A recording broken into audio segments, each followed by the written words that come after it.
Vamos lá, Gustavo, querido. Simbora, Márcio. Fazer a abertura aqui, então. Então, muito boa noite a todas e todos novamente. Vamos para a nossa segunda palestra de quarta-feira com o professor, nosso amigo, nosso colega aqui do Campus Muzambinho, Gustavo Rabelo Botrel Miranda. O professor Gustavo é engenheiro agrônomo pela Universidade Federal de Lavras, em 2003. Ele é mestre em agronomia, fitotecnia, pela Universidade Federal de Lavras, em 2005, e doutor em agronomia pela Unesp, e doutor em 2009, e doutor em ecotoxicologia de pesticidas pelo Instituto Superior de Agronomia da Universidade Técnica de Lisboa, no ano de 2008. Atualmente, ele é nosso colega, professor aqui do campus. A palestra dele será sobre o manejo integrado de pragas e doenças alternativas ao glifosato na cafeicultura. Lembrando a todos os presentes que, ao longo da palestra, vocês podem colocar aqui as perguntas que serão apresentadas pelo professor ao final. E lá, para o terço final da palestra, também colocaremos o link de presença necessário para a certificação de todas e todos. Professor Gustavo, com a palavra. Beleza, muito obrigado, Márcio, pelas palavras, pela recepção, né, pela abertura também, meu grupo, agradecer principalmente ao grupo aí pela abertura, poder estar trocando, apresentando essas ideias aí para a turma. Boa noite ao pessoal. Né, a gente vai falar aqui, colocar algumas ideias aqui a respeito de um tema que tem incomodado um pouco, né, com a questão do uso do glifosato. A molécula é boa, né, antes de qualquer coisa, e é importante a gente colocar algumas coisas para a gente poder ter essa molécula no mercado ainda, né, por bastante tempo. Então, a ideia, né, vocês vão ver, e eu vou reforçar isso no fim, né, desse uso, né, dessas alternativas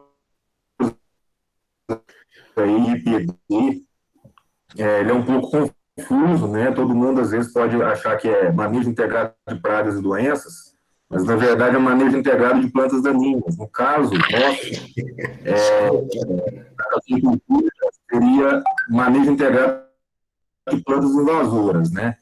Mas como fica fino demais, e aí a gente acaba tendo que ser necessário usar essa sigla aí de manejo integrado de plantas daninhas. Então vamos lá. O que a gente tem para falar sobre o glifosato? É uma molécula que está no mercado desde 1974, né? Então é uma molécula antiga, já com bastante uso, né? E com bastante tempo no mercado. E isso, obviamente, é normal. Todas as moléculas antigas, né, com muito uso, seja herbicida, inseticida ou fungicida, é normal que aconteça casos de resistência, né? É um herbicida de amplo espectro no mercado, o único.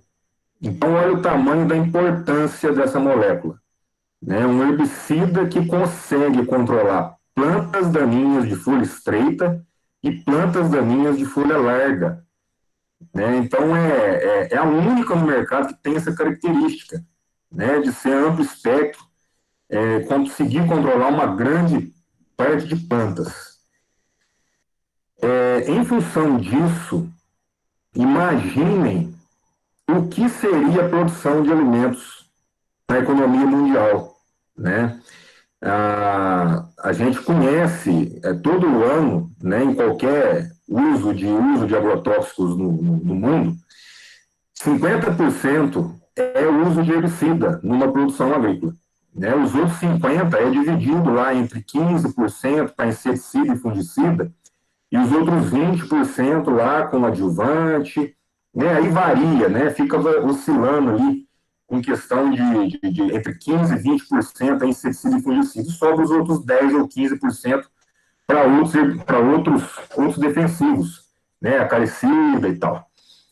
Então, gente, eu arrisco a dizer que se a gente tirar o glifosato do mercado da uma hora para outra, a gente tem, no mínimo, um prejuízo de 25% da produção mundial, né? Em função da mato-competição, dificuldade de controle de mato.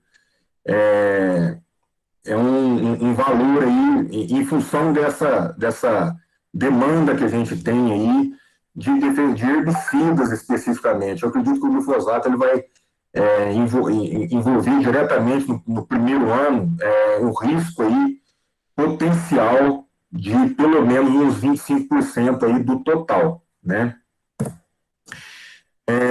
A soja Roundup Ready ela surgiu em torno de 2003, 2004, né? Mais ou menos nessa fase, eu já não lembro exatamente quando foi, mas o fato é que intensificou o uso da molécula, né? E com isso, consequentemente, a gente vai ver as consequências, né, no decorrer da palestra aqui. Não é um principal herbicida para o cafeeiro, né? Isso aí, para a gente que trabalha com café, é uma perceptível, né?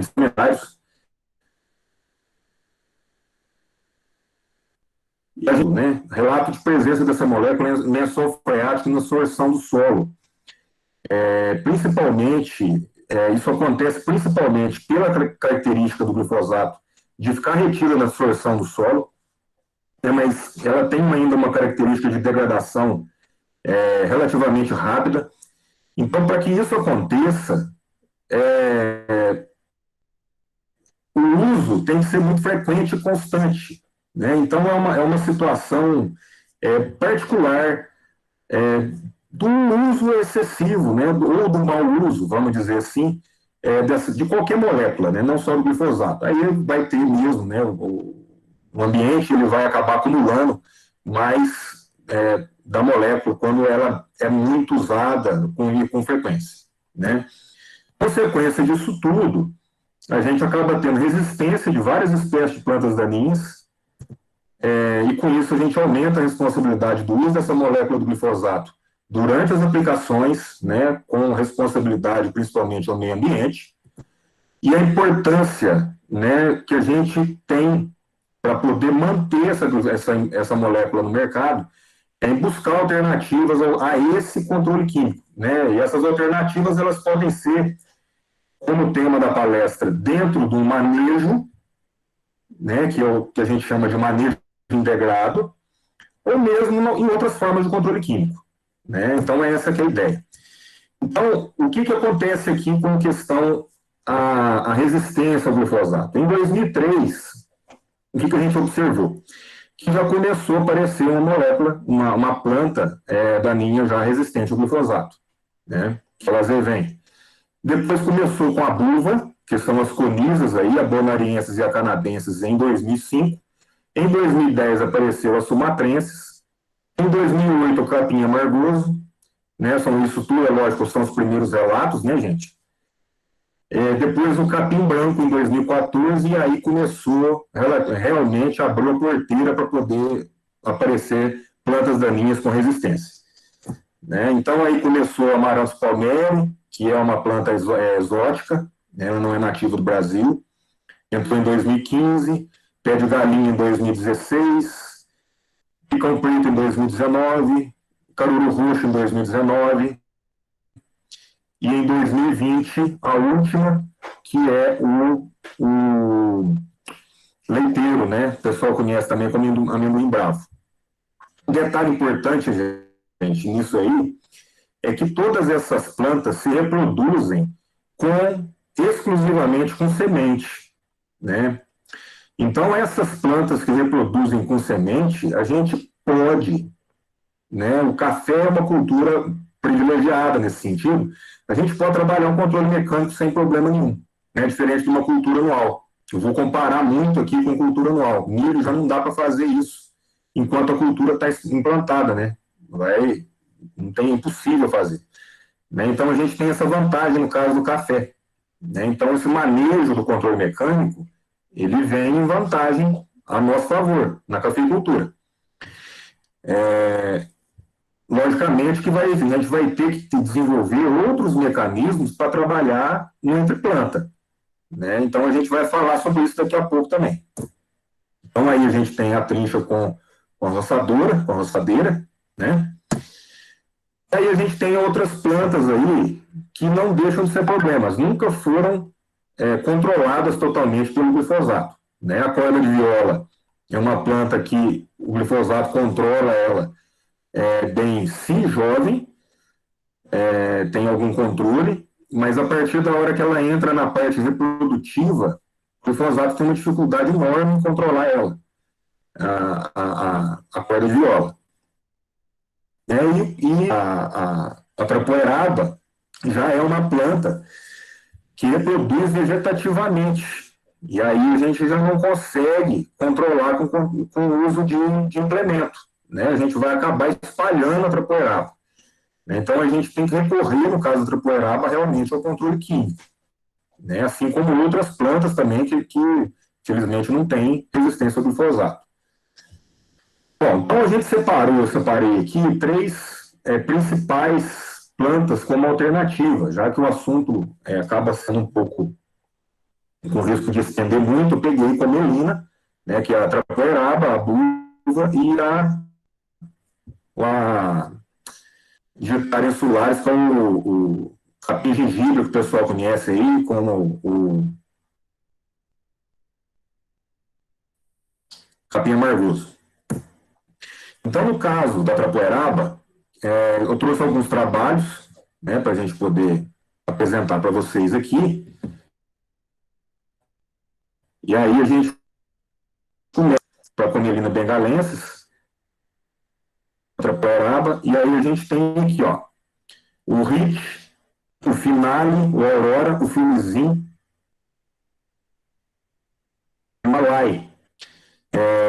Todos com concentração aí, eu sempre usando aí uma dose aí com adjuvante também, né? Com 0,5%, 25% e 0,1%. É uma parte sem tratamento. Uma coisa importante, foi controlado em pré-florescimento com 12 folhas, né, em uma área aí de 43 por 1, com 42 plantas por metro quadrado de trapoeraba. E o segundo experimento nesse mesmo trabalho foi usado os mesmos herbicidas ali em posterior aplicação do indaziflam, né, que é o alho, há 10 dias depois do tratamento desses herbicidas. Né? Então, aplicou o herbicida em pós-emergência, depois de 10 dias aplicou o alho, né, com essas dosagens aí, também com uso de adjuvante. No alho dessa vez, né?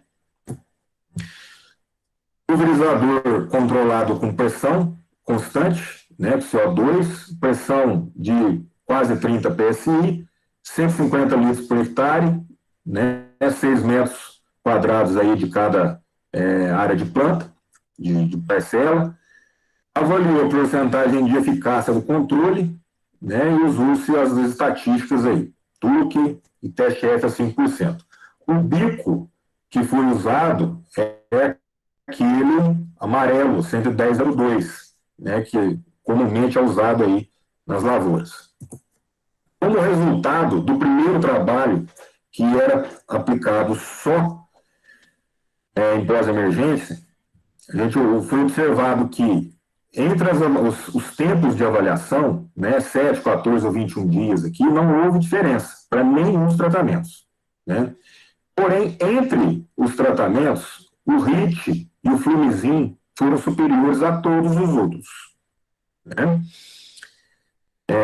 E aqui com uma melhora aqui com a Aurora. É importante comentar, gente, a primeira tabela que a gente está apresentando aqui, considera uma eficiência de controle satisfatória acima de 80%. Né? No segundo trabalho, foi aplicado lá os herbicidas, depois de 10 dias o alho. E aí, depois desses dias de aplicação do alho, foi feita a avaliação do controle da trapoeraba, aos 7, 14, 21 e 28 dias. Né? E aí houve uma variação grande aqui entre os tratamentos ao longo dos dias, e aos 28 dias houve um controle já interessante, semelhante àqueles em pós-emergência, né, do saflufenacil, que é o RIT, e o Flumizin, que é o flumioxazina. Como conclusão, os autores concluíram que saflufenacil e o Flumizin, o RIT e o Flumizin, tiveram melhores resultados em pós-emergência. Né, quando aplicado esses herbicidas aí em planta adulta, dentre os herbicidas testados, foram o que melhor controlou a trapoeraba. E no caso da pré-emergência, o melhor desempenho do alho está associado a maior superfície de solo exposto, ou seja, aqueles que funcionam melhor para poder matar a planta em pós-emergência, né, com o sequencial do alho promove o melhor controle, melhor eficiência também do alho. Né? Uma coisa está relacionada à outra. Né? E aí a gente surge com alguns questionamentos. Né? Eu gosto de colocar questionamento. Né? Então, no caso aí, será que o controle químico com efeito por 20 dias é suficiente para controlar a trapoeraba? Né? Então, a gente viu aí que o trabalho anterior apresentou lá 20 dias, 28, né? Então, 20 dias entre o intervalo de aplicação, eu considero particularmente um intervalo um pouco curto. Né? A gente tem que ter pelo menos aí um efeito livre de planta daninha, pelo menos de 30 dias, para a gente poder ter uma segurança e um planejamento melhor na fazenda, para a gente entrar com um novo controle, né? Seja ele mecânico ou químico novamente, em pelo menos uns 30 dias. Né? Está entrando com um herbicida novo, uma nova aplicação de herbicida antes dos 30, algo pode ser melhorado nesse sentido. Né? O tipo de ponta de pulverização interfere no controle da trapoeraba? E aí, um trabalho que a gente trouxe aqui também. Né? Então, esse trabalho aqui foi apresentado na agrogeo ambiental, né? E foi observado aqui 4 tipos de pontas, né? O leque duplo, que é esse primeiro aqui, o leque comum, o indução de ar, que é aquele que é o tipo japonês, né, o simular do bico japonês, e um cônico vazio, para poder melhorar mais a distribuição, a movimentação das gotas para chegar na planta daninha. E aí, foi observado que não houve diferença. Né? Então, para o caso específico da trapoeraba, lógico, isso aqui seria um caso que daria diferença. Né? Quanto menor a gota, melhor a cobertura foliar. Então, a tendência do herbicida funcionar bem, principalmente no caso desses de protóxicos que funcionam mais como contato, né? Ele tem uma certa translocação, mas principalmente contato. Então, seria mais interessante uma aplicação com gotas pequenas. Porém, a trapoeraba, ela tem aquela pilosidade na folha. E, independente do tipo de gota que foi aplicado, de ponta que foi usado, né, não causou diferença na deposição, né, do produto no área foliar. Então, aí a gente passa para a segunda planta daninha, que no caso é a buva. Então, a gente tem aqui, controle químico, né, com camisa canadense e mistura de herbicida com glifosato. Então, foi usado aí como tratamento o glifosato, né, na dose comercial mesmo, 1.440 gramas de ingrediente ativo por hectare, glifosato com carfentrazona, que é o Aurora, glifosato com HIT, glifosato com flumizin, glifosato com metsulfuron, é o ativo do Zartan, do Alai, alguns chamam de alho, outros Alai, e o glifosato com o clorimuron. Né, e todos foram usados o óleo mineral DASH, né, o não iônico a 1%. O pulverizador usado nesse trabalho foi o Costal comum, e aqui usou essa, não sei se vocês conhecem aqui, uma válvula de controle de pressão, né, ela controla a pressão aqui em 20, 30 e 40 PSI, né, nesse caso aqui é de 21, e a vazão de 250 litros por hectare, a velocidade de 2,6 km por hora e as parcelas aí com uma área de 4,55 metros quadrados. O bico de pulverização, novamente, foi o amarelinho ADI 11002. Para esse trabalho, foi usado escala de nota, 0 em 5, né, 5 escalas de notas aí, correspondendo de 20 em 20% cada nota, e as análises de dados aí com os copy nota 5%. O que foi observado? Que o glifosato com sulfenacil, já com 3 dias, controlou a buva. Né? Então, a gente tem uma foto aí na frente, torrou a buva. Né? E a partir dos 15 dias, glifosato com aurora e glifosato com clorimuron foram os que aproximaram mais aí da nota 5.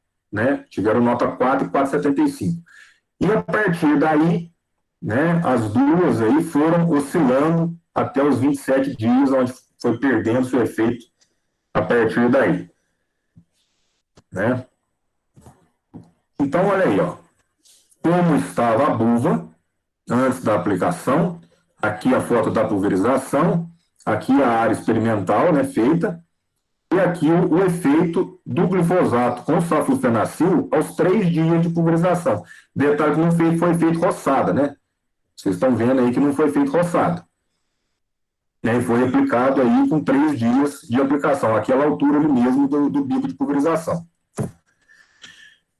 Depois a gente tem aí o efeito aos 30 dias dos outros que teve os melhores resultados. Ó. Então a carfentrazona aqui em cima, que é a Aurora, que teve um resultado, não chegou a matar, né? Ficou próximo. O flumizin aqui e o clorimuron. Né? Então, os resultados melhores aí foi realmente a carfentrazona com o sulfenacil. E aí, outros questionamentos. Herbicida que mata lento é pior que o herbicida que mata rápido? A pergunta é porque o HIT matou em 3 dias. Né? E o carfentrazona ficou naquele mata-não-mata até os 30 dias. Né? Para responder essa pergunta, o importante é que o herbicida mate, né? Agora, o nosso caso do café é uma questão importante comentar isso. A gente tem problema de mato no meio da rua, a gente não sabe se a planta vai continuar absorvendo nutriente ali ou não. Então, no meio da rua, o mato no matar lento não é problema, a não ser que a gente tenha alguma operação. E aí é questão de bom senso. Vai fazer alguma operação no meio da rua, o mato vai atrapalhar. Pois é, então você tem que controlar rápido, né? Mas em si, né, a questão em si do mato estar no meio da rua e demorar para matar, às vezes é até interessante para o café. Né? Não é a mesma realidade na entreplanta, que aí a gente já tem mato competição. Né? Mas no meio da rua, eu não vejo tanto problema, até por questão de retenção de enxurrada, né? Tem essas questões aí também.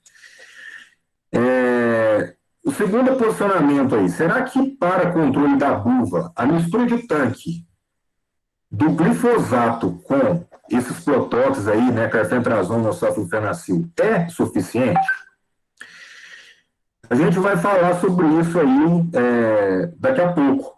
Quando a gente coloca aplicações sequenciais dos mesmos produtos por uma longa quantidade de tempo, a tendência é que mais cedo ou mais tarde vai acontecer resistência. Né? Então, o sulfenacil com a carfentrazona foram, nesses trabalhos aí, foram os que tiveram o melhor resultado. Mas é importantíssimo a gente manter a ideia da rotação dos grupos de herbicida, para que a gente corte essa indução, essa seleção natural e venha aparecer bióticos resistentes. Né? É extremamente importante a rotação dos mecanismos, né? E não só do produto comercial ou só do ingrediente ativo, né? Porque a gente vai ter essa exposição constante ao mesmo produto e daí a seleção. Então, a terceira questão. Protóxicos vão ser eficientes para controle de comelina, trapoeraba e buva? Ali foi, né? Nesses trabalhos foram. Será que eles são seletivos para o cafeeiro? E aí a gente tem um trabalhinho aqui, ó. Vamos dar uma olhada nisso. Né? Então, esse trabalho aqui, ele foi feito em lavras, né, com cultivar mundo novo, no espaçamento aqui de 0,4 por 0,4, 40 dias no campo. Né? Isso aqui para controlar, não é uma situação comercial, lógico, né? É uma situação mais a nível experimental. Os tratamentos, então, foram esses 6, né? 10% da dose recomendada, 40%, 70%, 100% da dose recomendada e 200% da dose recomendada. Os produtos, o oxifluofen, que é o GOL, Aurora e Flumizin. Vamos lá ver o resultado. Pulverizador costal, né, controlado, pulverizador de CO2, direcionado ao topo do gafieiro, ou seja, de cima para baixo, né, pegando toda a parte da planta, pressão de 45 PSI, 5 plantas por parcela. Avaliou número de folhas do café, diâmetro de caule, massa seca da parte aérea. Então, foi usado como estatística a regressão, significância 1%, programa CISVAR. Resultados. Olha só que interessante. Após o primeiro dia da aplicação, a gente já foi observado aqui alguns sintomas. Ó. Então, nessa primeira foto aqui, foi o Aurora. Na segunda foto, o GOL. E na terceira foto, o Flumizin. Né? Então, já no primeiro dia, a gente já observou o efeito desses herbicidas nas folhas novas. Observem que nas folhas velhas aqui, ó, não teve efeito.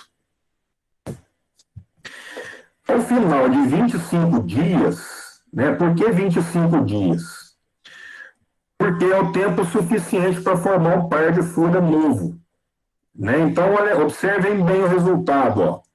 As folhas aqui, ó, não tiveram, aparentemente, né, não tem nenhum sintoma, a não ser essa primeira aqui, que foi, parece que tem um pouquinho aqui, mas não foi relatado aí que foi efeito do herbicida. Mas essas folhas novas aqui da guia, ó, todas elas estão queimadas, estão vendo? Então, esse efeito acontece, né? Mas as folhas novas da guia aí não teve problema nenhum, né? Não pode queimar é o meristema, mas a folha, né, aconteceu de queimar. Depois a gente vai falar de uma técnica aí para a gente poder melhorar, né? Porque o GOL ele é considerado seletivo no café, né? Mas a gente sabe que dá um efeito ali de queimadura, né? Dá um efeito, dá uma travada, né? A turma fala que dá uma travada no campo, né? Então a gente vai falar daqui um pouquinho, a gente vai falar um pouquinho sobre isso. Aí, ó, no caso do flumizinho, a gente tem aqui uma regressão, né? O efeito ali das doses, ó, observa que foi linear, né? Do 0 até o 200% da dose. E a dose recomendada para o flumizinho causou um dano, uma redução aí, em torno de 11%, né, na massa seca da parte aérea. E isso aconteceu também, né, uma situação similar aqui, né, mais ou menos na mesma linha, então vai mudar muito pouco. O diâmetro de caule, né, também reduziu em torno de 11% para o flumizinho.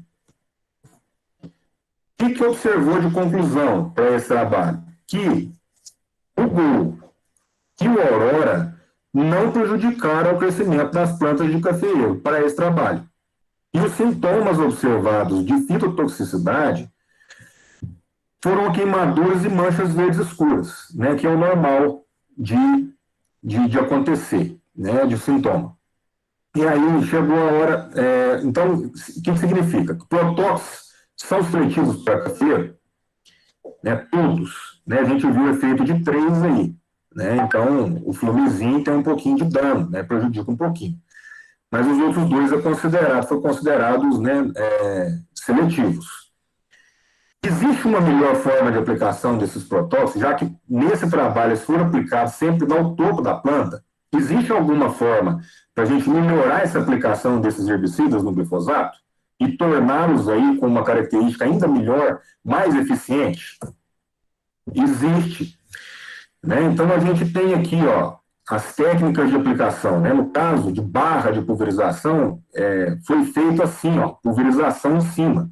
Aqui também, ó, olha o detalhe dessas fotos aqui, ó. Uma barrinha pequena, né? A gente pode fazer isso com costal mesmo, ó. E aqui são 3 jatos de pulverização sobre a planta. Não muda muito desse primeiro caso. Mas observem esse de cima aqui, ó. Pode fechar o bico e ter essa situação, ó, sem pulverização na guia. Né? No caso, seria essa a ideia aqui, ó. Isso aqui já é um pingente, um pulverizador de barra. Aí a gente tem, provavelmente, nessa situação aqui, a gente não teria os problemas que foi observado lá com o flumizinho. Né? Teria que ser é provável de não ter esse tipo de problema. Né? Com cuidado ali para não pegar só no caule embaixo. Né? Então, tem característica para funcionar bem. Né? As condições ambientais a gente tem que observar, né? Temperatura aí menor que 30 graus, umidade relativa sempre acima de 60%, os ventos aí em torno de uma pequena movimentação em torno de 6 km por hora.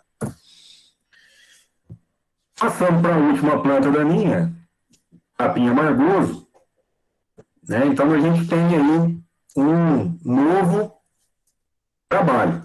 Né? Então, para esse aqui, foi selecionado sementes de capim amargoso em 2012, com resistência ao glifosato, com doses de quase 2,4 vezes maior do que a dose recomendada.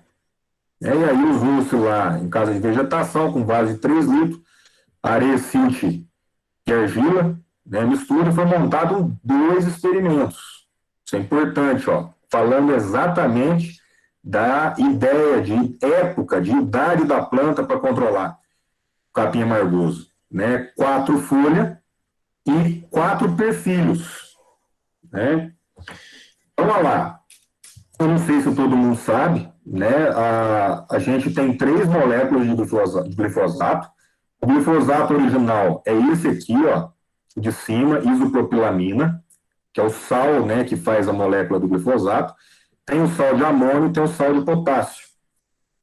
Né? Esses 3 herbicidas aqui foram combinados com o Quizalofop, que é o Targamax, o Aloxifop, que é o Verdite, Cetoxidin e o Cletodin. As doses, né? Então foi combinado os 3 aqui com os 4 herbicidas e também colocado os 4 sem glifosato e também uma testemunha.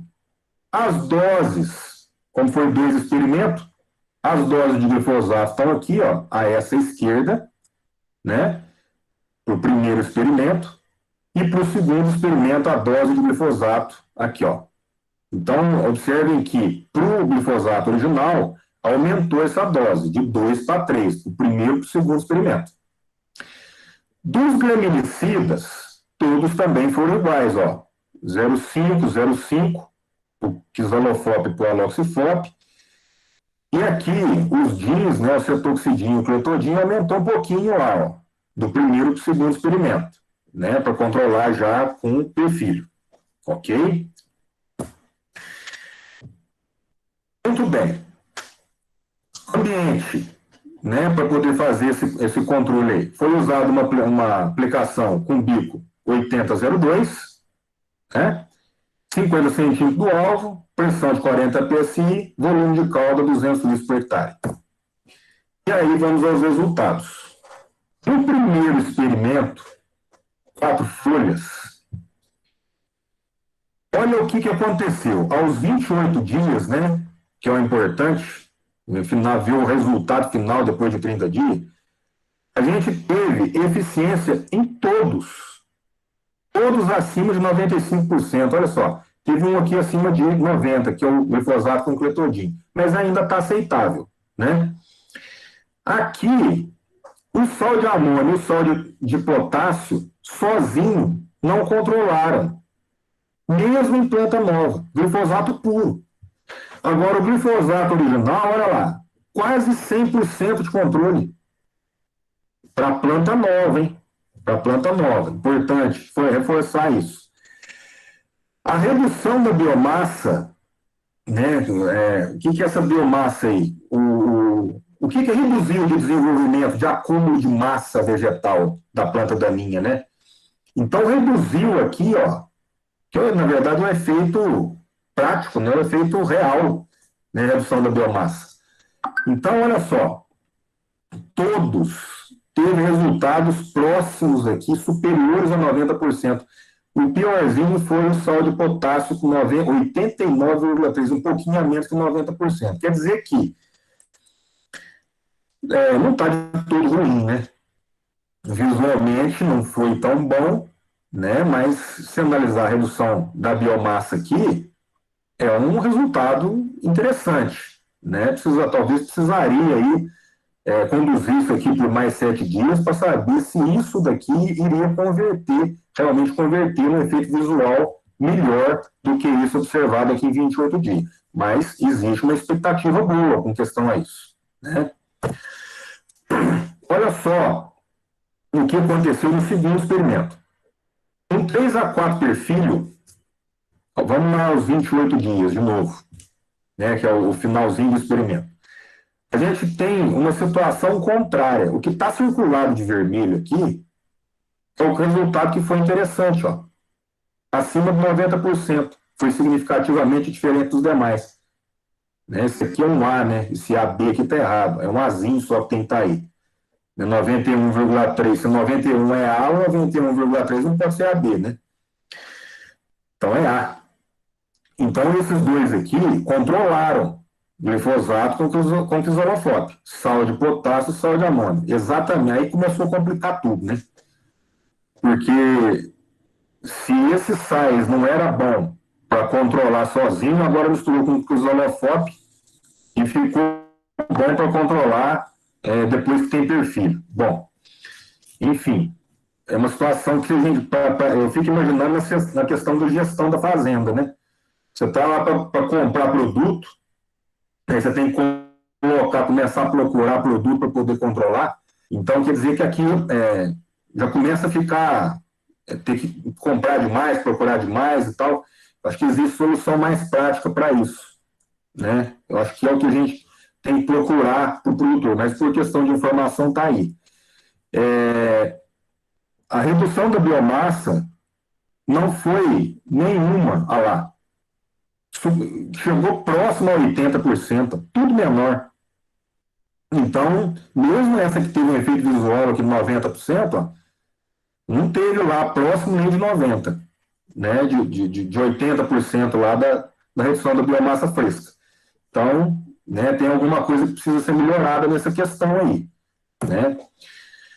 Aí, será que, aí começou a surgir a dúvida, né, será que esses produtos causam sinergismo, né, será que a mistura deles causa um efeito melhor, ou será que eles inibem um ao outro, né? Então aí, nesse mesmo trabalho, eles analisaram da seguinte forma: o controle visual aos 28 dias, o glifosato original é 53,8% de controle.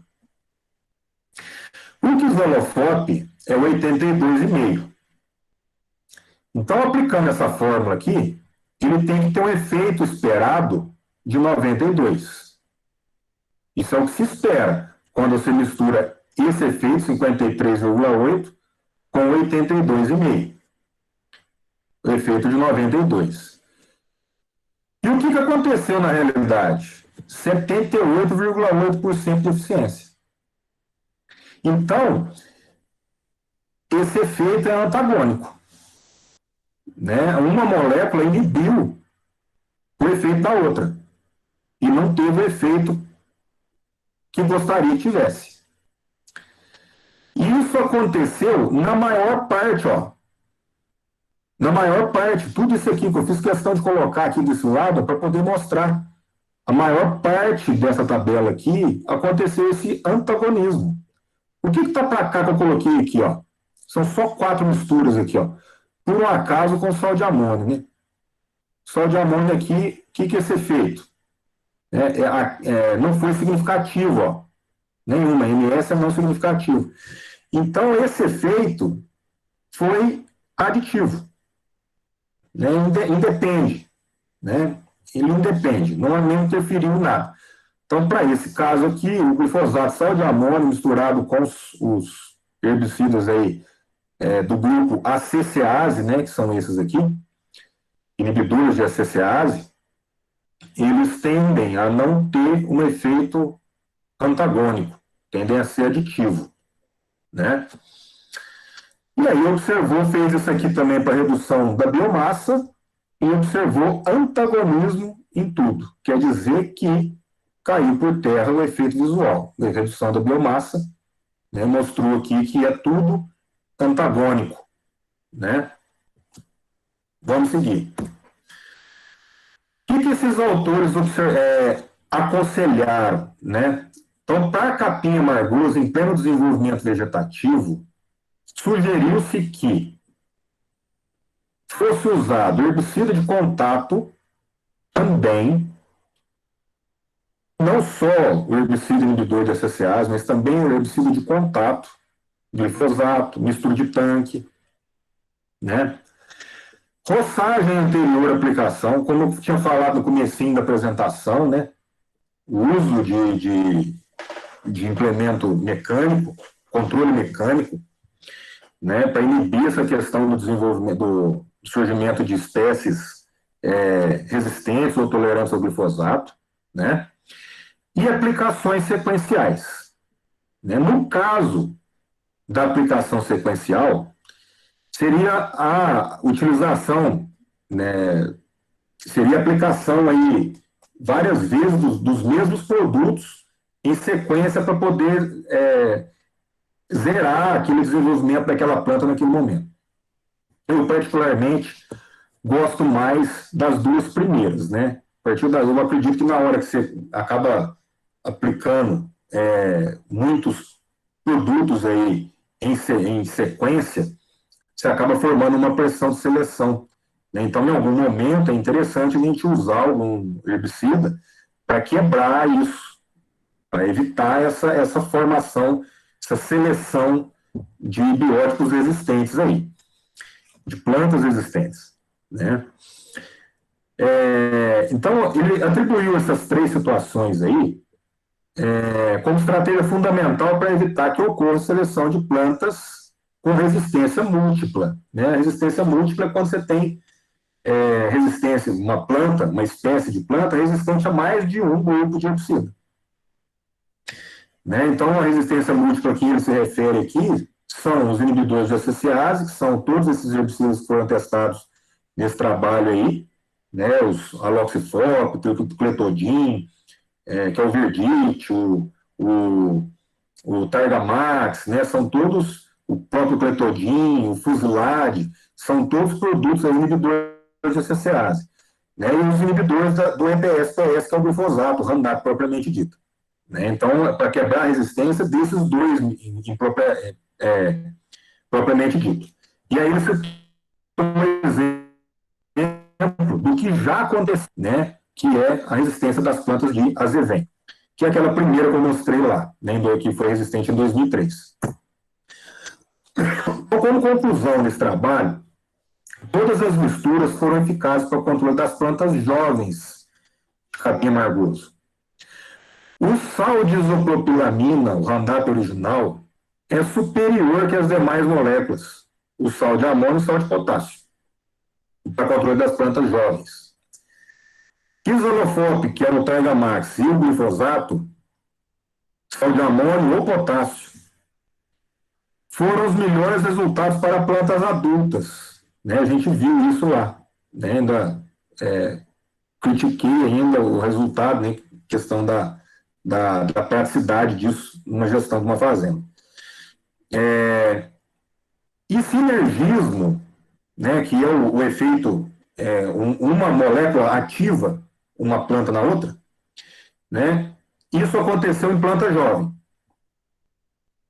Né, a gente viu lá que todas as plantas, na primeira tabela lá, praticamente todos os resultados foram próximos a 100%.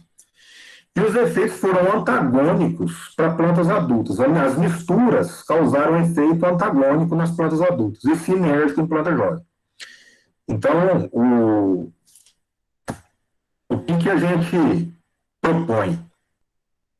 Para a gente controlar capim amargoso, a gente tem que dar uma roçada primeiro para poder chegar a ter um controle melhor com o controle químico.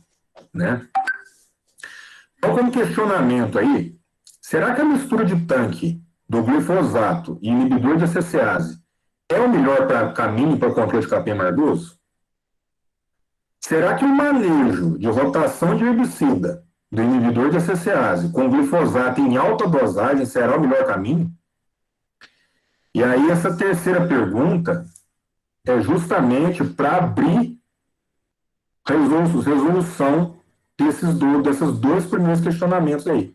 Como é que a gente vai resolver a questão de mistura de tanque e alta dosagem de glifosato? Às vezes a gente tem que fazer isso mesmo, aumentar a dosagem para controlar, mas existe forma melhor, né? Vamos chegar nesse ponto ainda. O herbicida de contato já é uma abertura, né? A gente pode usar lá um finale para poder dar uma melhorada no controle do capim amargoso, né? Um herbicida de contato. Para a parte agora foi tirado do mercado, né? Mas a gente tem ainda o finale, né? MSMA, se conseguir encontrar, né? Também um herbicida que dá para poder testar aí, para poder ver se funciona bem. E aí a gente tem já uma abertura. Os herbicidas de contato eles são de amplo espectro, né? Eles vão controlar tudo, só não são sistêmicos, né? Então é uma alternativa que é interessante para a gente poder quebrar essa situação das resistências aí. Aí a gente tem, no caso aí, um outro trabalho, que é também para controlar o capim amargoso, né? Que é o uso de quilosalofop, e no controle do capim amargoso e pé de galinha, né? Eu vou apresentar só os dados aqui do capim amargoso. Então, foi usado lá a dose de 500, né, ml de produto comercial, 1 litro, 1,5 litro, 2 litros de Kizalofoc. Aqui é planta sem tratamento nenhum, né, quer dizer que vai ter zero de controle, deixado no mato. E aqui é controle manual, né? Então aqui vai ser controle manual, então vai ser 100%, garantido, né? Esse controle manual do começo ao fim. E o glifosato, aqui ele foi aplicado numa dose de 3,5 litros e foi colocado um adjuvante, né? Glifosato original com um adjuvante. Condição de trabalho: pulverizador costal com CO2 para controlar a pressão de 43 psi, vazão de 150 litros por hectare, área tratada 30 metros quadrados, né, para poder fazer a avaliação. O bico usado, o azul, 110,03. Resultado: só lembrando aqui que a dose comercial para Argamax é 1,5. Então foi usado metade da dose, 1/4 da dose, para controle do capim amargoso. Olha lá, efeito acima de 80%, ó, em plantas jovens, antes de 4 perfilhos e com mais de 4 perfilhos. Então, antes de 4 perfilhos, meia dose controlou 80%, 1/3 da dose, ó.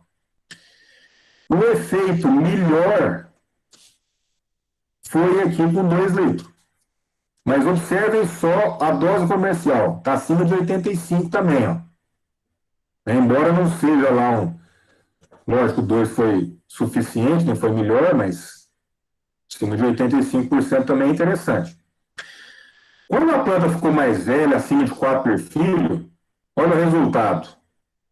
Praticamente o único que controlou dos Kizalofoc foi 95%, que foi de 2 litros. Ó. Agora, vamos observar o glifosato. Molécula original. Aqui ele teve um resultado melhor do que aquele trabalho anterior, né? 100%, ó. E aqui, assim, aqui com 14 dias, né? 100% aqui. E aqui no segundo, com plantas mais velhas, ó, com 21 dias já teve 100%. O que será que teve de resultado? Por que aconteceu isso? A resposta está aqui, ó. Esse trabalho usou adjuvante, o uso da molécula do glifosato. Ele usou um adjuvante aqui, ó. Então, o adjuvante, ele favorece a entrada do glifosato e a ação do glifosato, se for usado de maneira correta, né? Aí tem vários tipos de adjuvante, né? Então, a gente tem que escolher bem os produtos, né? Nesse caso aqui foi o Irarol, mas existem vários, né? Cada um tem que ser analisado aí as características deles para poder funcionar bem, né? Mas de qualquer um que colocar, já vai ajudar, né?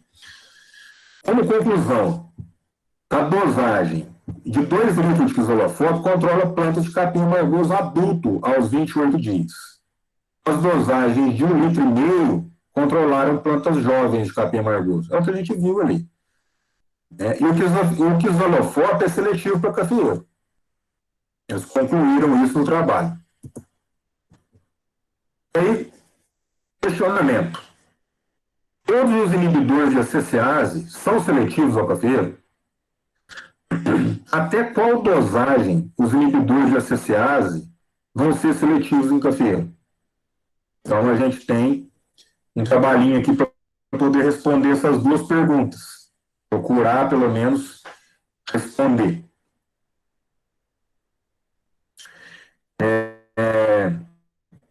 Trabalho realizado em lavas, num topázio, vaso de 11 litros, 3 litros, 3 plantas por parcela, 4 blocos, a idade das plantas de café de 4 a 5 pés de folha. E as doses recomendadas, 0, 50, 100, 200% da dose recomendada, que é 0,8 litros por hectare do produto comercial. Condição de trabalho, conduzido em março de 2017, pulverizador de CO2 de novo, direcionado ao topo do cafeeiro, isso é importante, né? Da mesma forma que foi feito lá aquela pulverização lá dos protóxicos, né? Também foi ao topo do cafeeiro. A pressão de 45 PSI e vazão de 300 litros por hectare. Resultado, ainda não, né? Nós vamos falar o que foi que ele fez, o que analisou para poder chegar às conclusões. Avaliou as características morfológicas, altura, número de folha, diâmetro de caule, número de ramo plegiotrópico, área foliar, sistema radicular, comprimento da raiz, matéria seca de folha e galho. Caractere avaliado aos 104 dias após a aplicação, né? Aí foi a avaliação morfológica, característica estomática, tecido foliar, espessura do parênquima, feixe vascular, né? Uma infinidade de características aí. As avaliações fisiológicas, taxa fotossintética, condutância estomática, taxa de transpiração, eficiência no uso da água. Resultado: seletivo para cafeeiro. Não deu diferença significativa em nenhum dos tratamentos com a testemunha sem aplicação, né? Então, concluiu que não tem problema a aplicação desses herbicidas inibidores de ACCase para o cafeeiro. Então, se ficou algum questionamento não respondido, principalmente com questão à rotação de herbicida, como que a gente faz aí para a gente poder ter um manejo interessante aí para capim amargoso? O Roundup original, né, é uma estratégia, né? O Cletordin, que é um inibidor de ACCase. Os inibidores de ACCase misturado com herbicida de contato mais glifosato, né, pode ser usado também, a mistura dos três, né?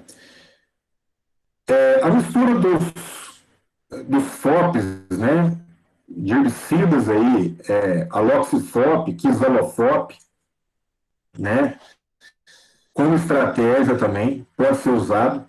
Mas uma coisa que é interessantíssima, qualquer uma desses aqui, com o uso de algum adjuvante, né, vai potencializar o efeito do controle, potencializa o efeito da molécula, né? Então, é uma estratégia interessante. A rotação de herbicida, a gente está rotacionando o que aqui? Moléculas de mesmo grupo, mistura de tanque e o que tem melhor eficiência. Agora, isso é interessante também, gente, para controlar, tentar roçar, né? Procurar dar uma roçada antes e aplicar, fazer para aplicar essa rotação de herbicidas dessa forma aí. Sempre com o uso de adjuvante, para tentar potencializar ainda mais o efeito da molécula. Ok? É uma estratégia que funciona, né? Potencializa o efeito. Hoje, né, é o que a gente está fazendo que tem surgido de melhor resultado, né, para esse controle desse capim amargoso, né? Bom, a gente tem aí alguns cuidados com a aplicação em pós-emergência, né? A pré-mistura e agitação da cauda é uma situação crítica. Preparo da cauda bem feito é metade do sucesso garantido, né? A outra metade é a eficiência do produto. Então, se a gente faz a pré-mistura, né, desses produtos aí, né, então o que eu falo nas minhas aulas, né? O que eu oriento o pessoal a fazer?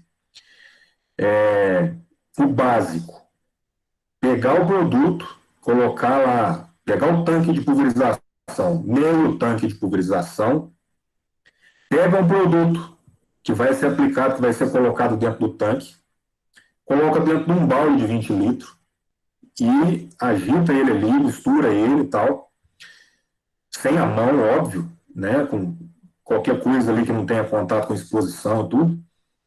Pega aquele produto, coloca na boca do tanque, passa pela peneira e ele já vai entrar dentro do tanque, né? O trator está ligado ali, agitação de cauda constante, Pronto. E faz isso com os outros produtos também. Né? Aí, se tiver sequência de mistura, tem que obedecer a sequência. Às vezes tem adjuvante que tem que colocar primeiro, que é a exigência do adjuvante. E tem adjuvante que tem que colocar depois dos produtos comerciais. Isso quem vai falar é o próprio vendedor. Né? Existe essa variação aí. Cada caso um caso. Né? Então, cada vendedor vai saber a ordem de misturar os produtos aí.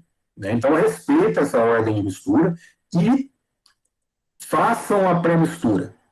Né? Aí, depois que completou, colocou os produtos em 100 litros d'água e tal, aí completa o tanque até a boca dele lá, né? Não até a boca total, né? Mas até o volume total da carga do tanque. Né? O tanque ele sempre tem 10% a mais da capacidade dele. Então, por exemplo, um tanque de 400 litros, ele não tem 400 litros, ele tem 440 litros. Um tanque de 2.000 litros, ele tem 2.200 litros.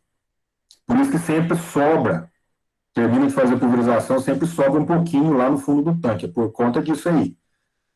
Então, o ideal era colocar um pouquinho menos para sobrar menos produto, voltar um menos produto para a área de descarte. Né?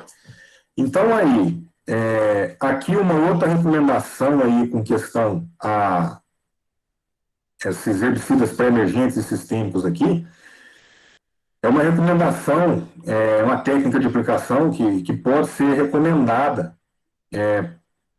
para as fazendas. Né? Se a gente colocar aqui o herbicida de contato ou pré-emergente, usar gota fina e gota média.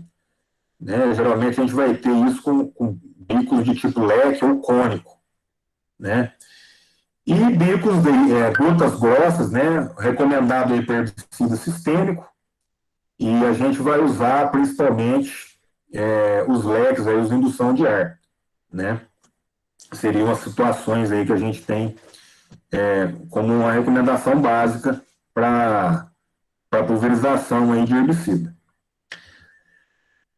E aí a gente já passou sobre isso aqui, né? A gente pode relembrar, né? Também os inibidores de ACCase podem entrar nessa mesma regrinha do Protox, não precisa pulverizar em cima da copa do cafeiro, né? Provavelmente a gente vai estar usando uma mistura de tanque, então vamos dar preferência a isso aqui, né?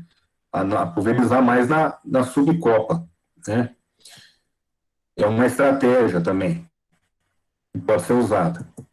E aí, gente, a gente termina a parte de controle químico. Como eu falei no início, a gente vai trabalhar aqui com alternativas ao glifosato.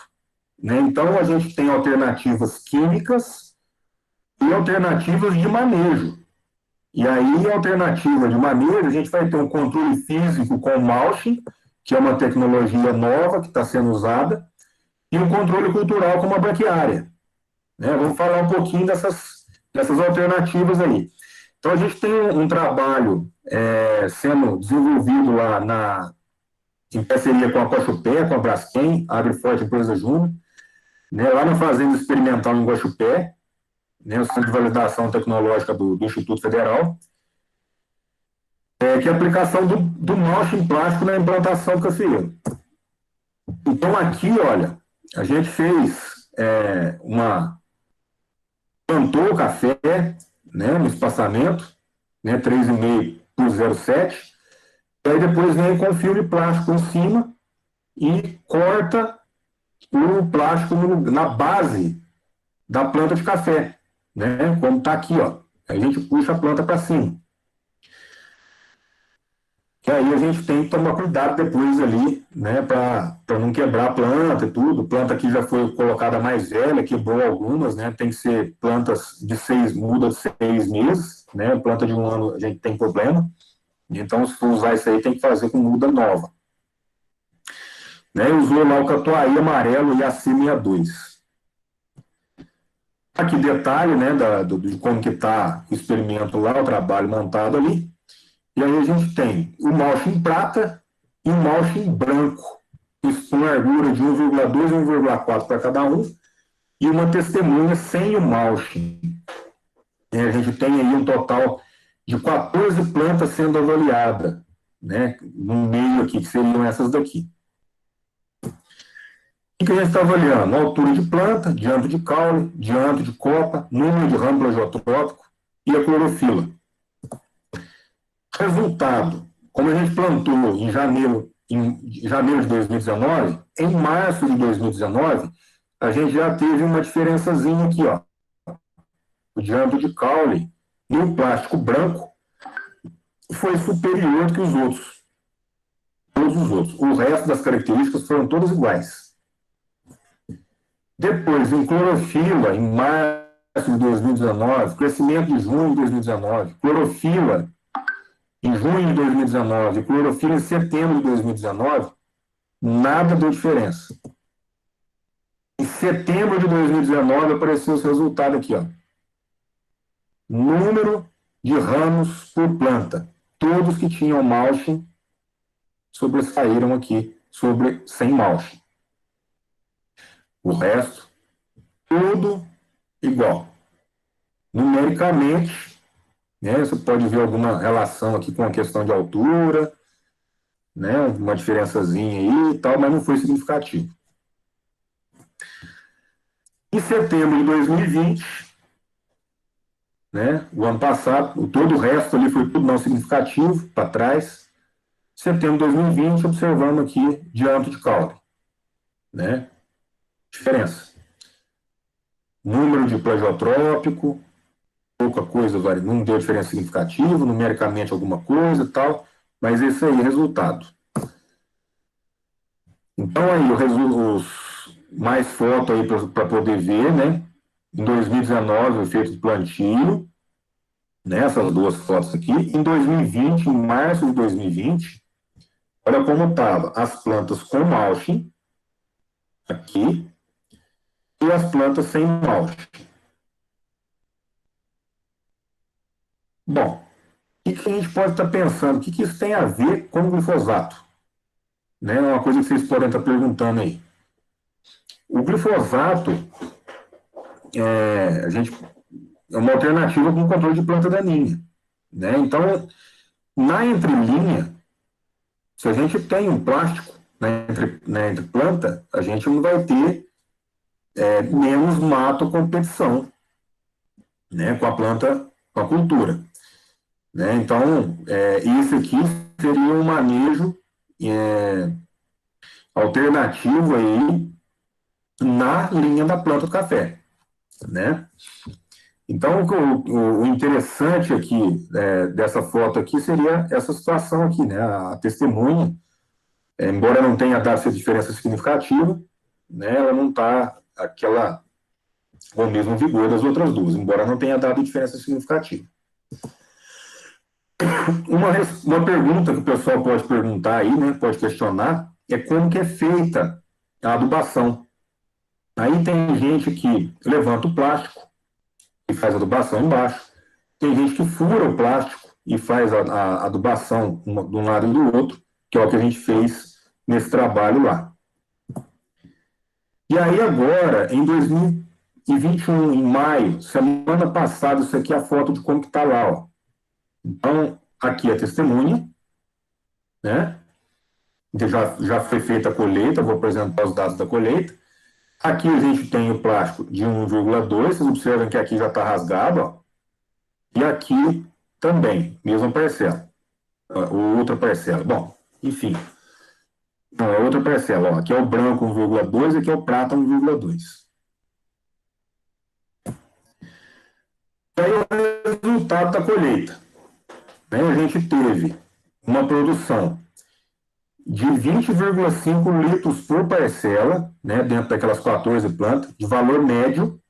Isso dá lá mais de 3.500 litros por hectare dentro desse trabalho.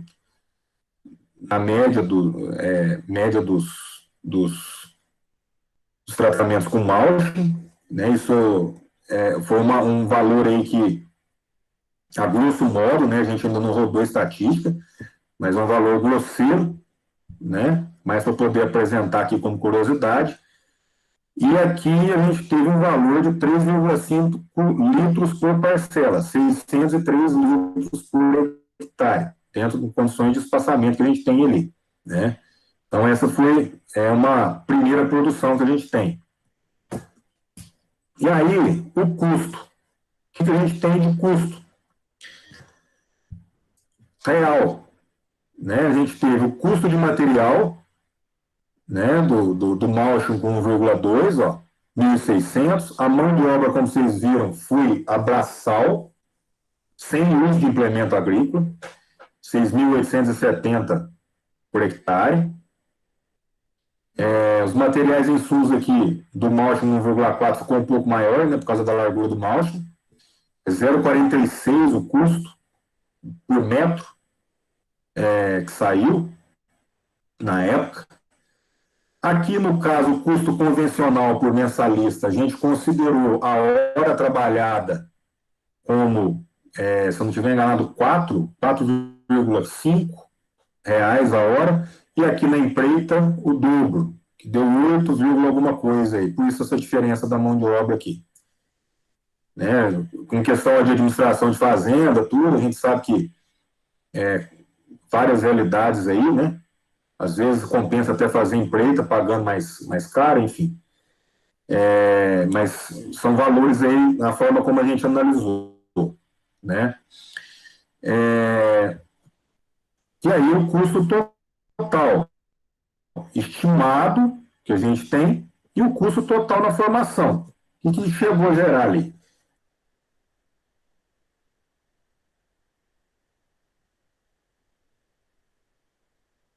R$ 14.400 aproximado.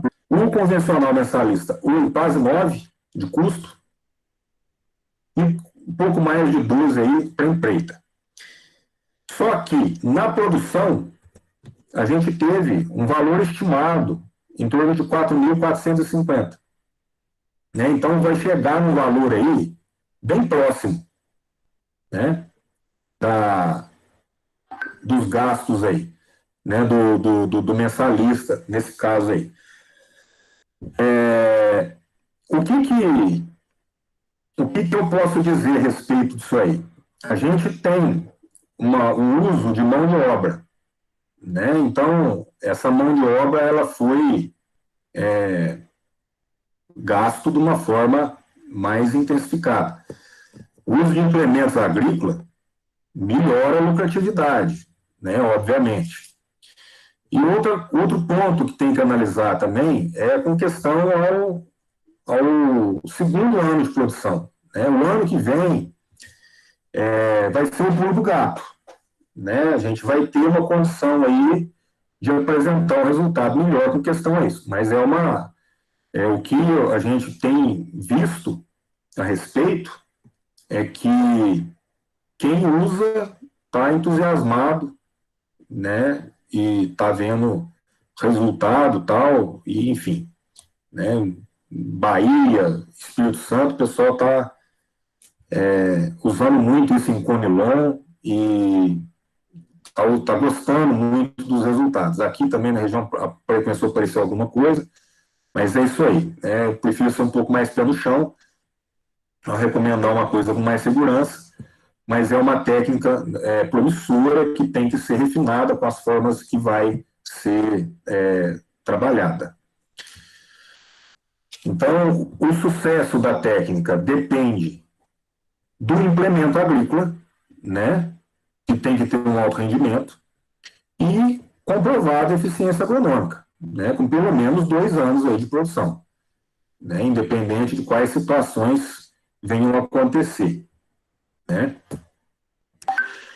E aí, o último trabalho que eu trouxe para apresentar para vocês é a questão do manejo da braquiária entre o linho e o cafeeiro. É um trabalho que foi realizado lá em Piracicaba, né, usou casa de vegetação, né, 25 litros, 70% de solo, 30% de areia, saturação de base 66%, braquiária brisanta em canteiro de 10 metros quadrados, roçada antes da adubação, 300 kg de N, sulfato de amônio, importante, é a fonte do nitrogênio, né, dividido em outubro de 2010, dezembro de 2010, janeiro de 2011. Os tratamentos, então, foram 100% nitrogênio cafeeiro sem a braquiária, ou seja, aplicou todo o nitrogênio no café e não aplicou nada na braquiária. E nem chegou cisco, né? Nem chegou cisco no café. 100% nitrogênio no café, chegando cisco da braquiária. Terceiro, 50% nitrogênio no café e 50% na braquiária. E o quarto, nada no café e 100% na braquiária. Vamos ver o que aconteceu aí com esses resultados. Então, a gente tem aqui concentração de nitrogênio nas folhas, nos ramos, nos caules e nas raízes. Aquele nitrogênio que foi aplicado no cafeeiro e chegou cisco, ele teve as menores médias. 100% no cafeeiro chegou cisco, né? O nitrogênio total nas partes da planta teve menos concentração de nitrogênio. Quando o nitrogênio foi dividido em meio a meio, ele teve os melhores resultados aqui, junto com os sem aplicação, sem chegada de cisco da braquiária. Né? Assim como 100% na braquiária, chegando a braquiária lá, debaixo do pé de café. Vamos ver os resultados aqui. Concentração de nitrogênio total, né, na massa seca, nas folhas da braquiária, aqui, relação carbono-nitrogênio, né, e teor de nitrogênio no solo aos 120 dias e 240 dias. Então, olha só.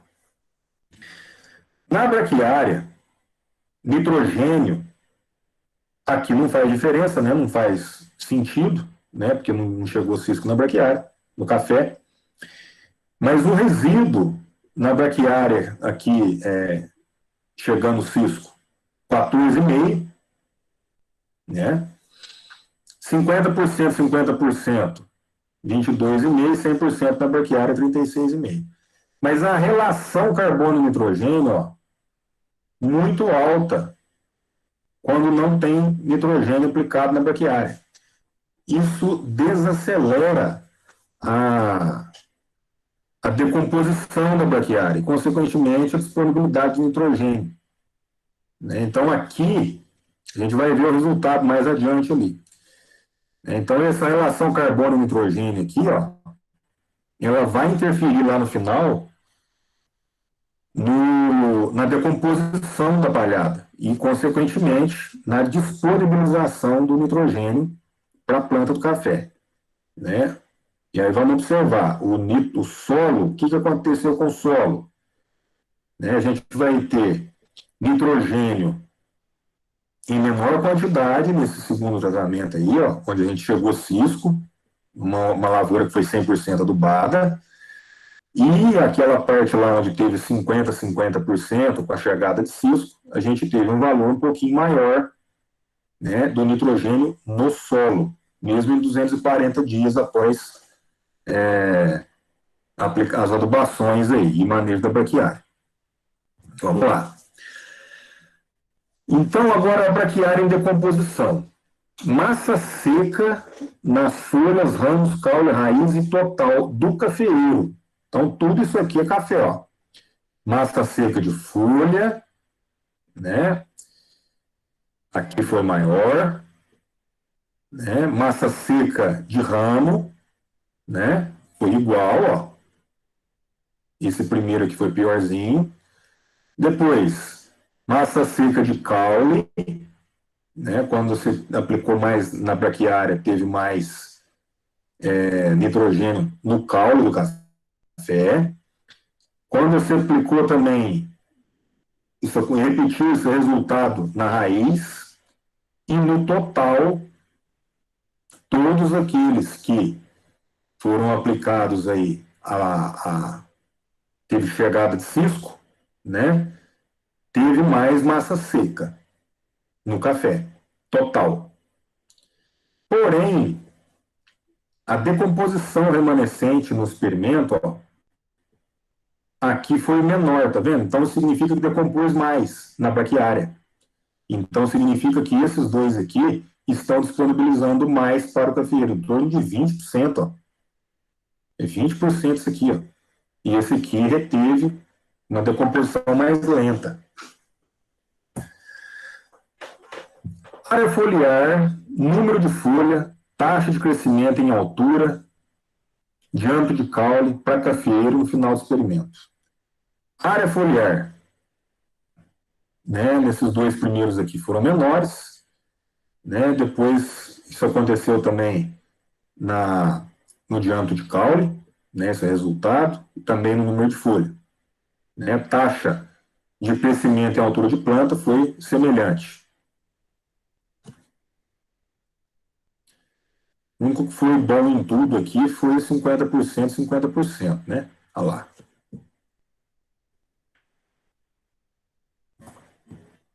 Eficiência de absorção de nitrogênio. Eficiência da utilização de nitrogênio, EU. Eficiência de utilização de nitrogênio para as raízes, EPR. E eficiência de utilização de nitrogênio para a produção da parte aérea, o EPA.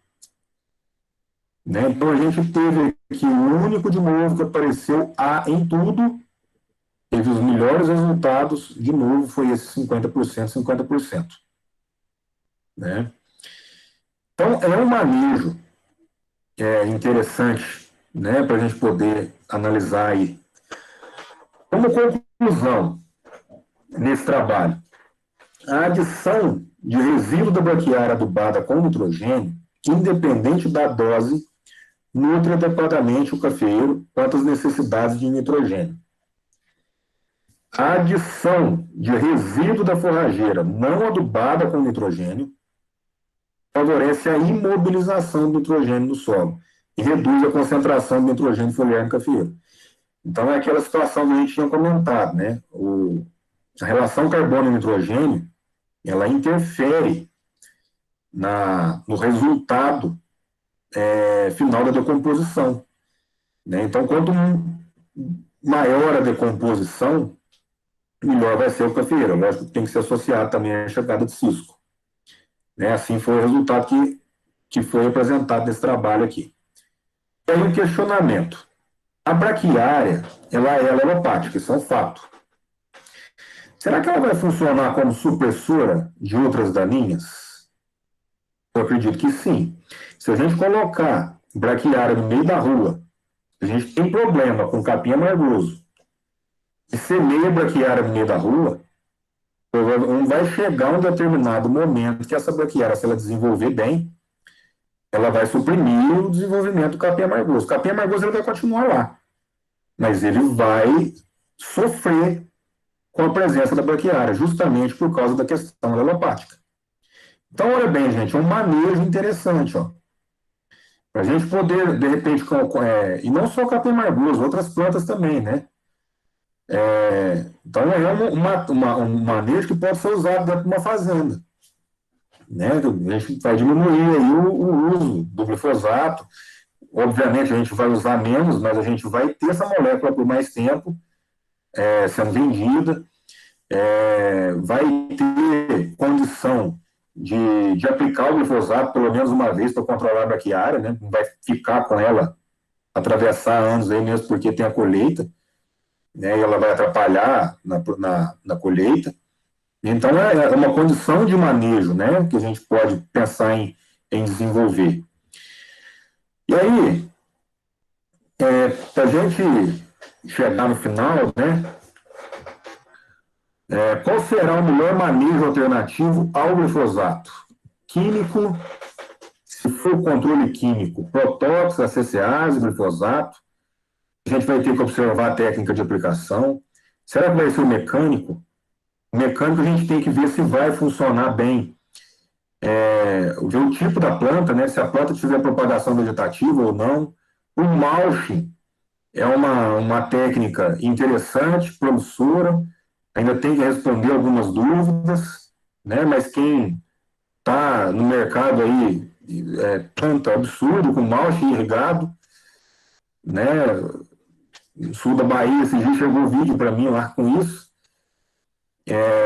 o cara plantando 140 hectares de mulching irrigado, de café arábica. A braquiária, o manejo da braquiária como supressão de, de outras plantas daninhas também é um fato que pode ser trabalhado. Então, gente, a ideia dessa apresentação hoje era isso. Quando a gente monta o título, né, alternativa ao glifosato, nada vai tirar o glifosato do mercado, não é isso. Né? A gente precisa, a molécula do glifosato é uma molécula valiosa, né, para a agricultura.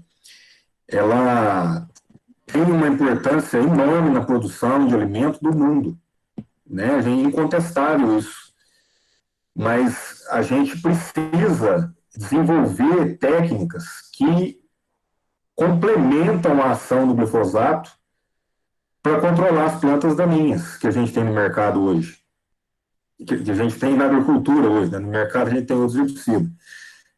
Então a gente tem que buscar alternativas para completar, para a gente poder ter sucesso na produção de alimentos, que é o que a gente quer. Né? Então a ideia de trazer essa apresentação para aqui é para isso, para mostrar outros horizontes, mostrar outras formas de fazer e tentar contribuir aí com alguma coisa para a produção agrícola. Né? Esse aqui é o objetivo, né? Espero que tenham gostado, consigam aí fazer um bom uso dessas informações, espero ter contribuído. Então, o meu contato está aqui, né? Se alguém precisar, quiser entrar em contato, né? Eu estou às ordens, a gente pode trocar ideia e a gente pode abrir para perguntas também. Gustavo, excelente palestra. Eu vou colocar aqui as perguntas que foram colocadas. Lá no início da palestra, o Pedro Febrian, nosso ex-aluno da agronomia, perguntou sobre a segunda música. Qual era a música que você estava tocando? Você lembra? Não. Então tá bom. Daí teve uma pergunta minha, e eu já vou emendar a pergunta também da Ana Cristina Campese, que foi feita lá no início, estou colocando em ordem cronológica. A minha pergunta é em relação ao fim da patente do glifosato no ano 2000, com o aumento das espécies resistentes ao mesmo, se você considera que esse fator foi mais relevante ou se foi o mau uso do glifosato. Essa é a minha. A da Ana Cristina Campese, ela vai na mesma vibe, apesar de ter sido respondido na palestra, eu coloco. Boa noite, Gustavo. Seria recomendado o uso de outros produtos para combater as plantas resistentes ao glifosato ou o manejo adequado seria roçada? Então, Márcio, o primeiro questionamento foi intensificado, né, o uso do glifosato depois da quebra da patente, né, por vários motivos, né. Todas as empresas passaram a ter direito, né, da patente, começou a produzir em larga escala, ficou mais fácil o acesso, e, paralelo a isso, também surgiu a tecnologia, né, da soja RR, e com isso a gente acaba aplicando mais herbicida, fica despreocupado, né, com o uso da molécula. É uma questão de desinformação, né, porque quem faz a tecnologia, ela faz a tecnologia pensando na economia do produtor, né? Então, por exemplo, faço um milho, uma soja resistente ao glifosato, para quê? Para poder ter mais segurança, facilitar a vida do produtor. Ele vai lá, ele faz a aplicação do glifosato em cima da soja e consequentemente, você resolve o teu problema. Isso é ótimo. Só que porque não vai causar toxicidade na cultura, né? E o que acontece com questão a isso, né, essas situações aí em conjunto, é que os produtores também, com essa despreocupação, né, ficar à vontade em aplicar, e provavelmente se eu estivesse no lado deles, provavelmente eu ia fazer a mesma coisa, eu ia aplicar também, né?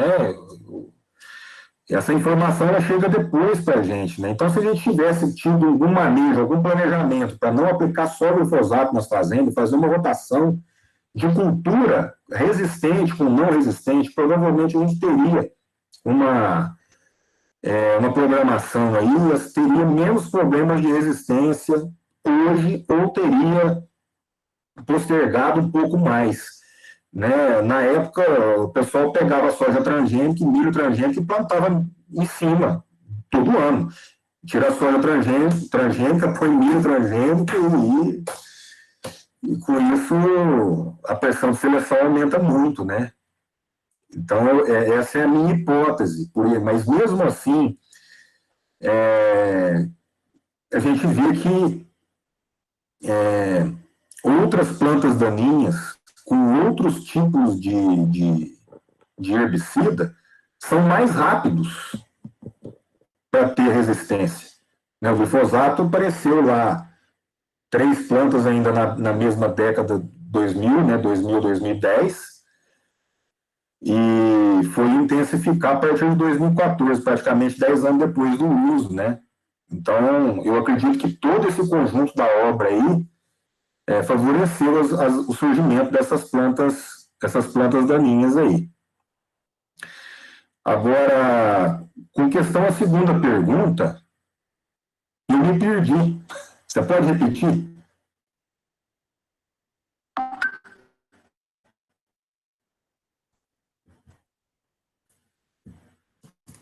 Márcio?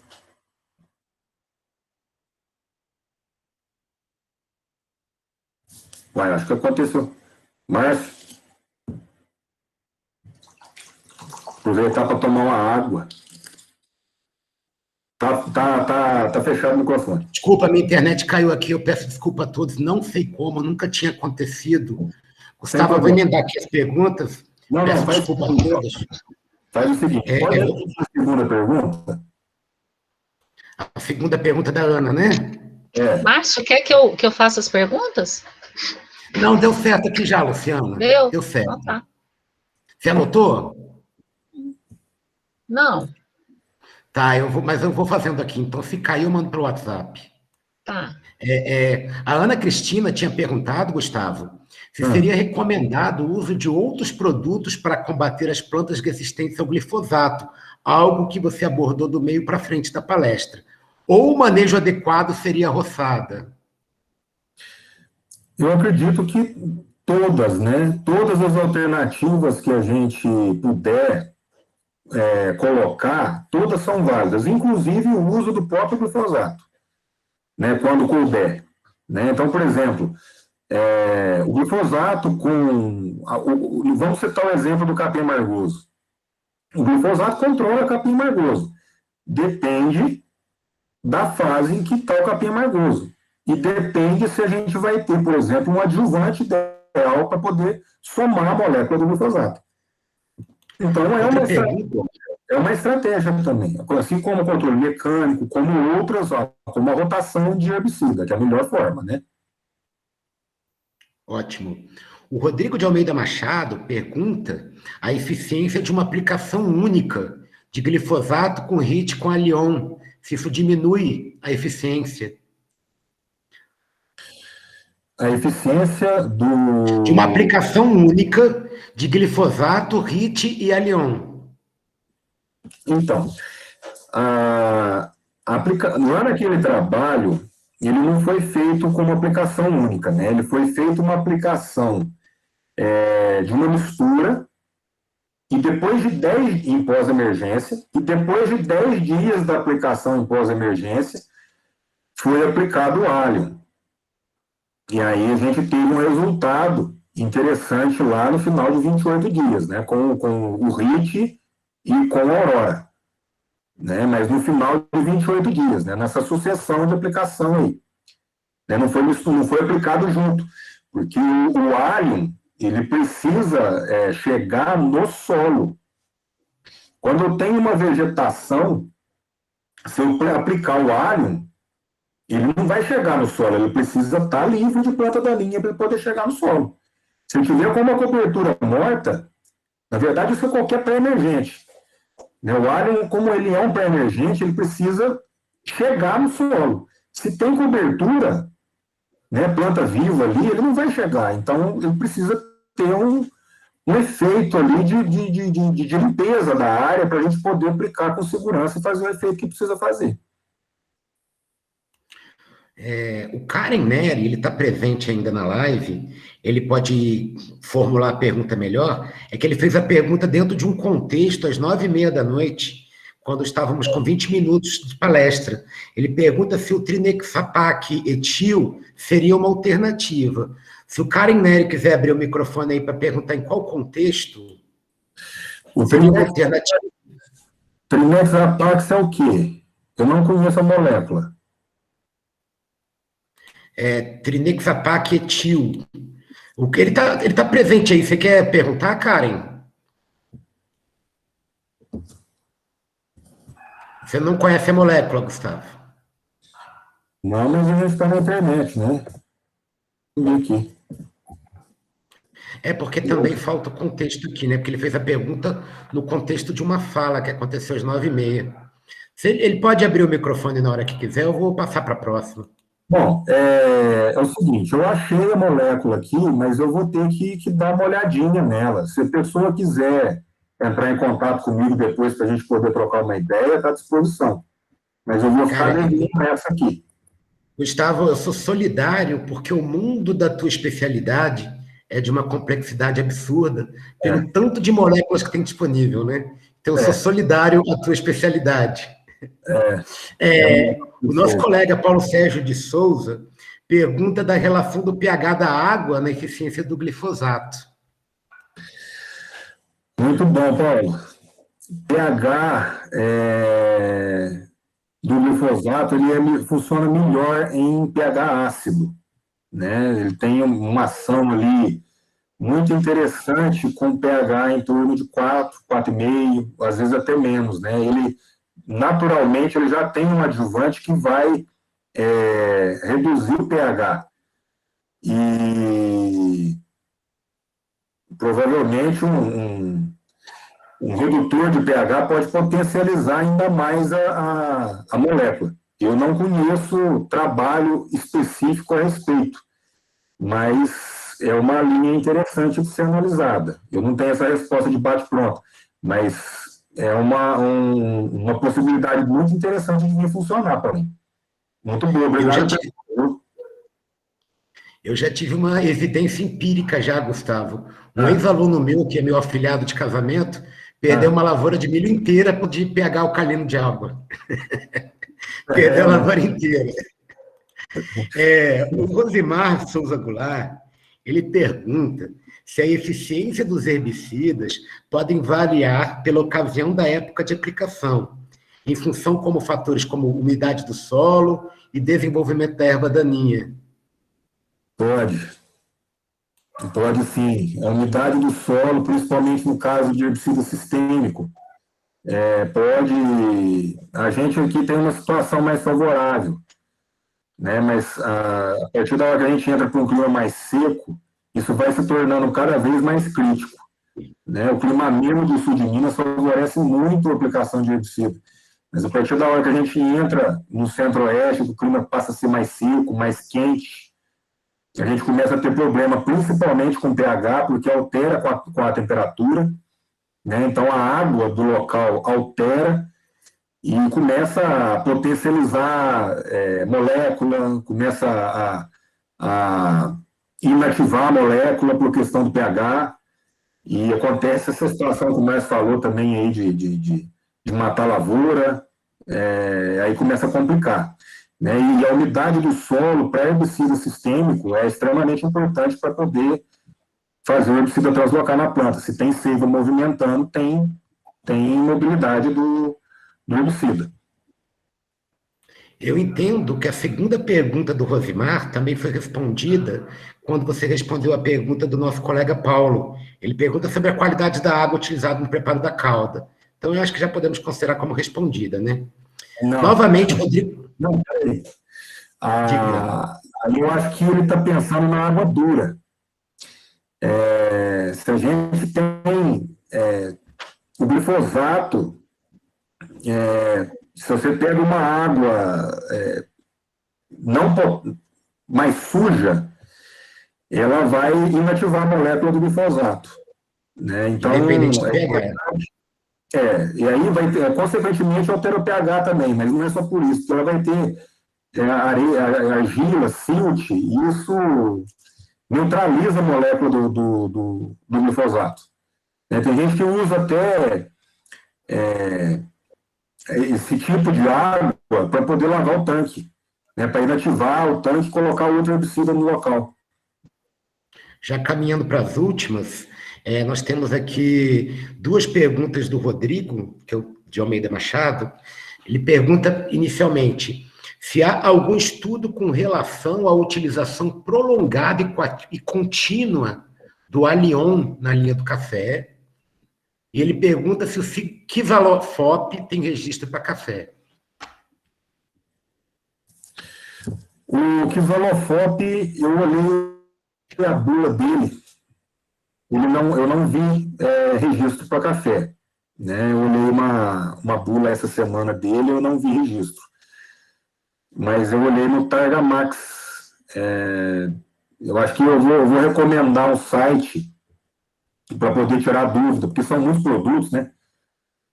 Então, sim, a gente tem que busca no Agrofit para poder saber se tem alguma coisa, mas aí é www, vou digitar aqui no chat, vai ficar mais fácil. Eu abri aqui, Gustavo, tem registro, sim, para 2 plantas daninhas. Inclusive, acho que você citou. Eu tinha aberto, tem registro para café, para 2. Inclusive, entrei no Targamax também, agrofit.com.br. Produto comercial, Targamax, né? Qual que foi a primeira pergunta, Márcio? Foi do Alion, né? Se há algum estudo em relação à utilização prolongada e contínua do Alion na linha do café? Olha, uma ótima pergunta. O Alion, um chamam de Alion, outro de Alion.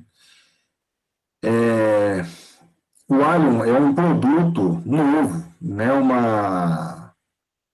É um grupo de herbicida, grupo L, né? Ele é novo no Brasil. E ele tem um residual muito grande, né? Então, eu desconheço, assim, de bate-pronto, um efeito a longo prazo do Alion. Mas a tua pergunta ela é muito pertinente, porque como um produto ele tem um efeito residual, controla planta daninha, germinação de planta daninha por um longo período, provavelmente ele vai ter algum efeito ambiental, né? E ele vai ter algum problema com questão à planta. Né?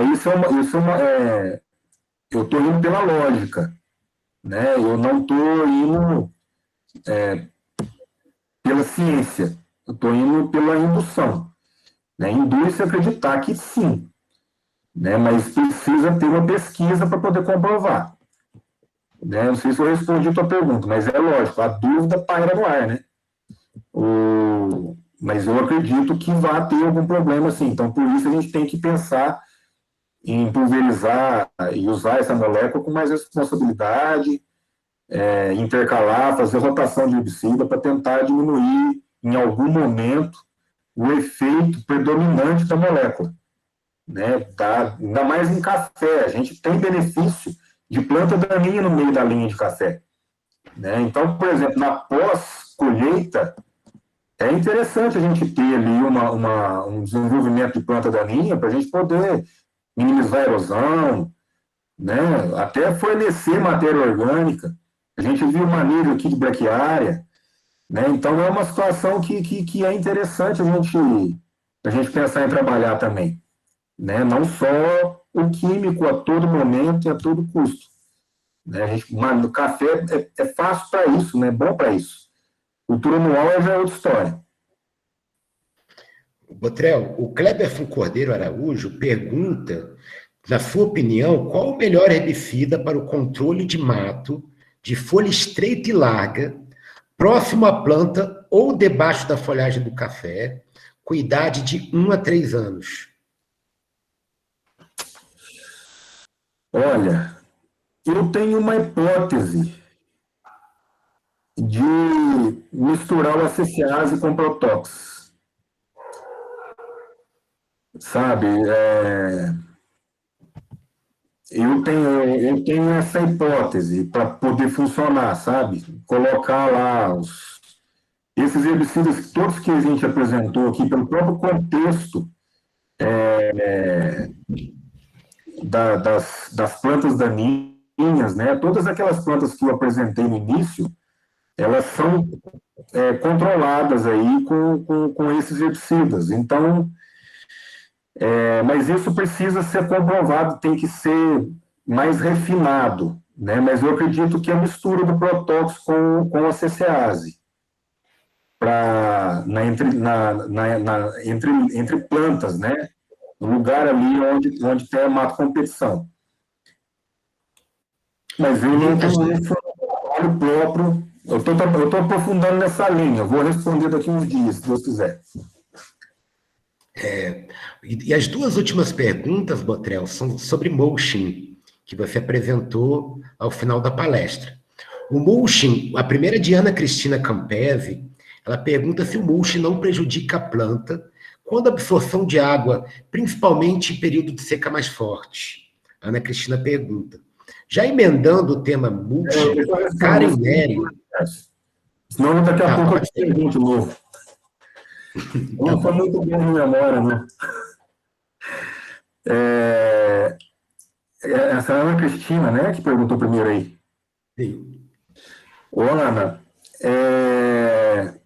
a gente se pergunta isso, sabe?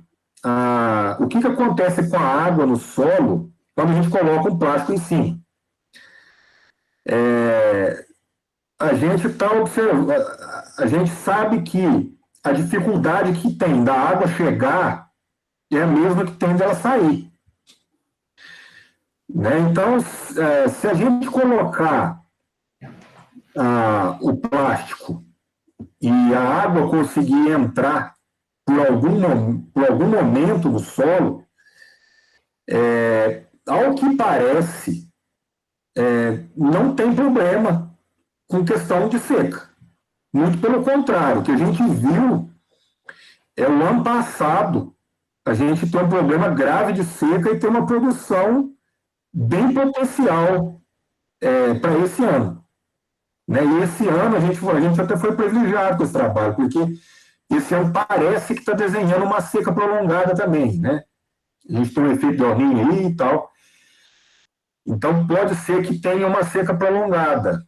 E o ano que vem a gente vai ter uma outra produção. Então, a prova dos 9, né? Então vamos ver o que vai acontecer. Se caso confirmar o que aconteceu esse ano, é um fato de que o mulching está retendo água próxima à planta, evita a evapotranspiração. Né? A água ela vai chegar por percolação pela lateral. Parece ser isso. E a última pergunta, Botrel, é de Karen Neri. Ela pergunta o rendimento, peneira e catação desse café do mulching. Mas parece que ele não começou a produzir ainda, né? Ou já começou? Isso aí eu vou ficar devendo, porque isso aí a gente colheu a semana passada. Né? Tá. Isso aí, a gente colheu a primeira produção da semana passada, inclusive a gente está querendo fazer, a gente vai fazer isso aí para ver o efeito de qualidade. Né? Ver o que vai acontecer com a qualidade, ver se tem diferença, se não tem. É uma coisa que a gente vai analisar também para a gente poder responder.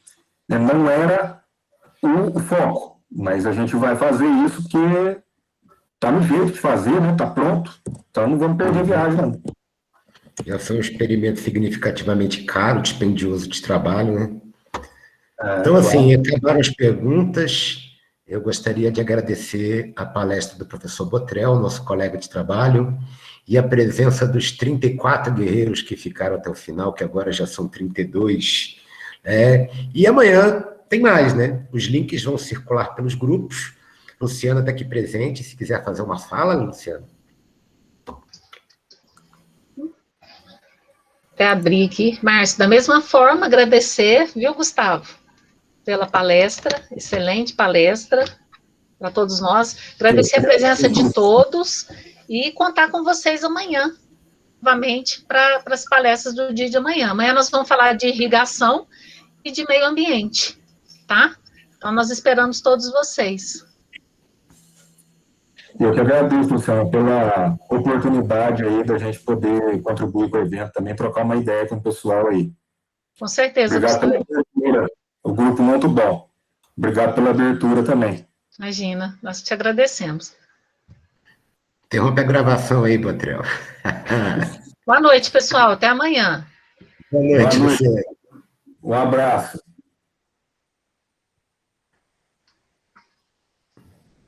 Big Brother, vamos ver quem vai ser o último a sair.